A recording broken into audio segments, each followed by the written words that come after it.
Welcome back to the GSMC Baseball Podcast here, bringing you our fifth and final segment, which is going to be talking about the San Francisco Giants and their trade deadline. I did not dedicate any other segments to any other full team trade deadlines. Tomorrow we'll be going over a lot of team trade deadlines and kind of a few segments going over grades. But I wanted to give myself full time to talk about what I think was a disastrous and awful trade deadline by the San Francisco Giants. I wanted to be able to give myself a lot of time to be able to rant on what they did because I hated it. I've also kind of hated how the Giants have run their franchise for the past few years now, and that's why I wanted to give myself time here, just kind of get all my thoughts out. And so the Giants trade deadline was very interesting. So they traded Jorge Soler, and they traded for Mark Canha. Those are the only moves they did. They did not trade anyone else. They did not trade for anyone else. They traded away Jorge Soler and traded for Mark Canha. Now, what I want to say is, I understand you not selling. I completely understand that. You want to keep some of your guys because you think that this rotation is special and that this team can actually make a run for it even with it being as far as it is down in the wildcard standings and all these teams you have to pass. I get it. And I've come to your defense on this show multiple times saying that I think the Giants have a really good team after this deadline and could actually make a run if everything goes right. I mean, their rotation is fantastic. You have Blake Snell, who's pitching finally like Blake Snell. Logan Webb, who's consistently one of the best pitchers in all of baseball. Robbie Ray, who did really well in his one start coming back from injury list. Hayden Birdsong, really good starter that's broke out this year. And Kyle Harrison, very good starter as well. You have a great rotation. Farhan Zaidi said in his post-deadline press conference that the Giants are the best rotation in baseball. I'm not going to disagree with that. I think that there are better teams, but I also don't think it's a crazy take. I would put them up there in the tier of Kansas City, Seattle, maybe even Atlanta if you want to put them there in the top rotations with Fried, Sale, and Lopez. But I don't like how the Giants went about their deadline. Again, if you want to buy and you want to compete, that's perfectly fine. You, again, feel like you have the best rotation in baseball. I'm not going to disagree with you there. I think you have a great rotation. I think you have a lot of good pieces. People are finally starting to hit. Lamont Wade, Patrick Bailey become really nice pieces for your hitting core. Luis Matos, Heliot Ramos, good pieces. The question becomes for me, why, if you want to buy, are you salary dumping Jorge Soler? The guy you just signed to be the big DH in the middle of your lineup to hit a bunch of home runs. I don't understand. He's also had a pretty good season this year. He started out really rough. But if you want to buy, why are you trading Jorge Soler? And you're not trading him because you got some amazing deal that you had to get a prospect back. You salary dumped him. The only reason you traded him was to get rid of that salary. So why exactly are you saying you're going to buy, which you did in all accounts? You got Mark Canha. You didn't trade anyone. And then are you trading Jorge Soler, one of the best DHs in all of baseball, who's done really well after a really rough start, and is under contract for 2 more years. I'll say relatively cheap as well. I don't think $13 million is something crazy for a DH of his caliber. And also, he can play the outfield. He hasn't, but he can. I just don't understand why you would trade him. Now, you say you traded him because you want to open up at bats for some of your guys on your team. Okay, that's fine. I get that. Then why are you not trading one of the other guys on a 1-year deal? Why are you not trading Mark Conforto? Why are you not trading Mike Yastrzemski? Why are you not trading Wilmer Flores, one of these guys that are veterans that are on 1 or 2 year deals that you don't see as a long-term part of your future? Jorge Soler could have been that. It doesn't make any sense to me why you went about this the way you did. And then saying you want to open up at bats, you trade for a different DH in Mark Canha. I'm sure Canha's going to start. I don't really know why you would trade for him if you plan on getting him off the DH, getting him off the bench. Trading for Canha is nice. I'm happy for him. He goes back to the Bay Area where he's from. I'm sure he grew up a Giants fan.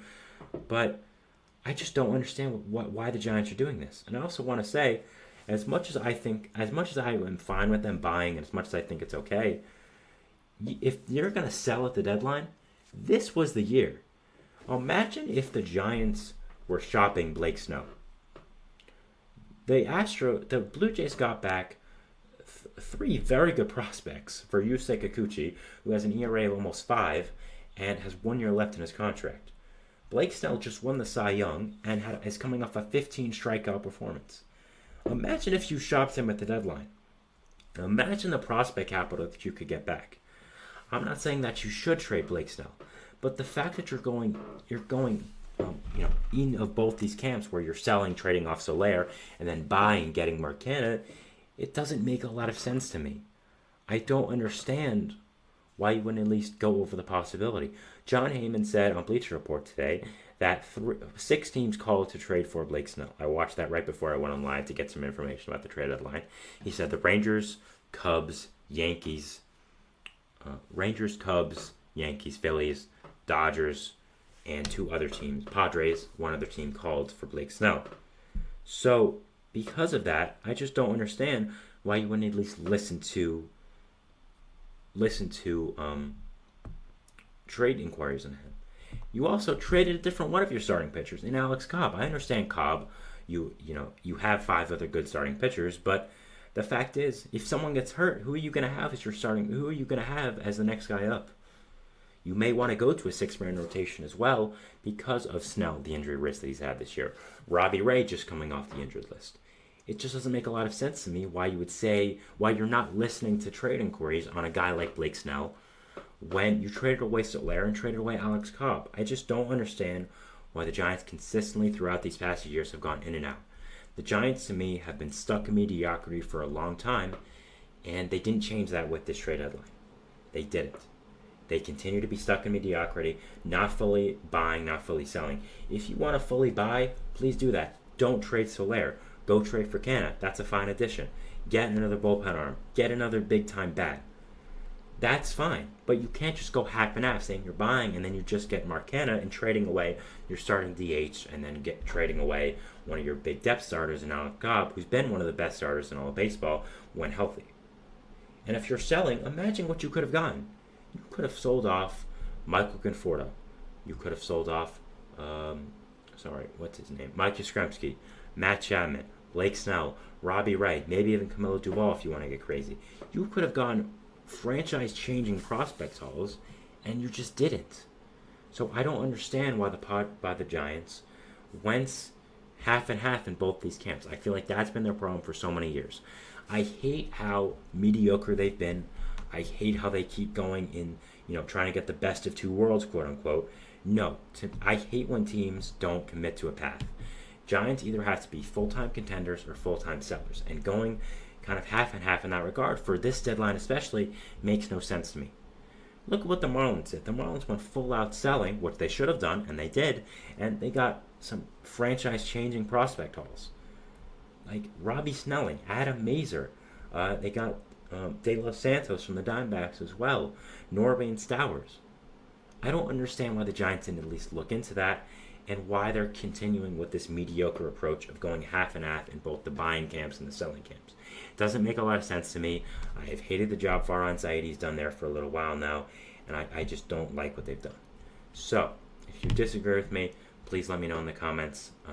I just wanted to get a little rant out here on the Giants trade deadline, what they've done over these past few years. I really have not liked their trade deadline strategy.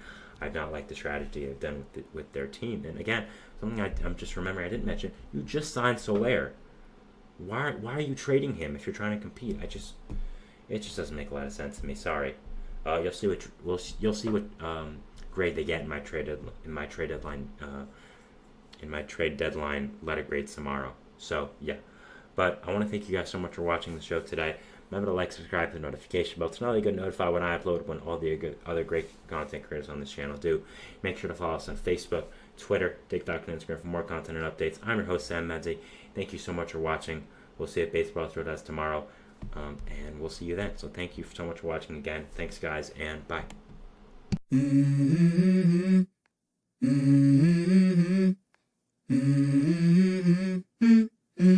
Let's go. I wake up to a little bit of drool on my pillow, feel like it's gonna be a bad day. Yeah, I'm tired of shit, and the coffee ain't hit yet, damn, ain't that great. I don't wanna go to work.